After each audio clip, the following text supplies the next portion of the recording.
My name is Pedro Curiel. I'm a systems engineer here at the Software and Robotics Lab in Johnson Space Center in Houston, Texas.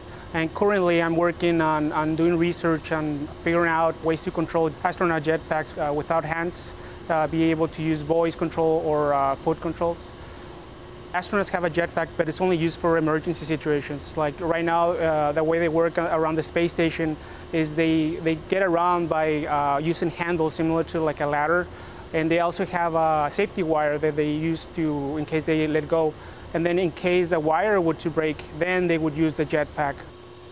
Right now, the jetpack that we use, we have to pretty much use our hands to move around. But for an asteroid, you couldn't do that because you need your hands to do work on the asteroid. So you need to be able to move around the asteroid without having to use your hands to activate the jetpack. So we're trying to explore, can we use voice control, can we use foot control, or some mixture of both. Or even at the end, say, I want to get to this point and have a computer calculate the most efficient way of propellant to just take you there and you not have to do anything. What we have here is a really simple kind of test article that we developed with the help of students. So we try to get students involved, and we have actually took a real jetpack and we tore it apart. And here on the back, behind this, inside this, you see all the parts of the jetpack as it is right now.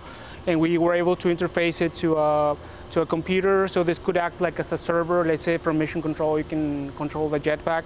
And then here at the bottom, we have some sensors, like pressure sensors. Right now, we're using this headset, and here what we have is a small little screen, and we can look into it. It almost it's looking like we are seeing a real screen. But at the end, what we can do is also have some kind of heads-up display. That way you have the fighter pilots have. We can have that for the astronauts.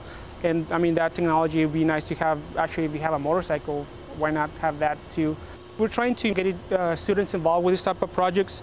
We're using really low-cost computing devices that you can buy any electronics store, and it's really good to have these to get students involved right away. I mean, of course, we can develop our own, but it takes more time and more money. And if we want to test an idea real quick, we can just use some of these devices. Some of the applications later on, I mean, we're pretty much with voice control or foot control, we're activating a little rocket. So I mean, you can easily activate a light bulb. You can activate your TV or probably help people maybe with disabilities who can't move their arms or hands. Later on, this research could help that. I think right now it's a really exciting time.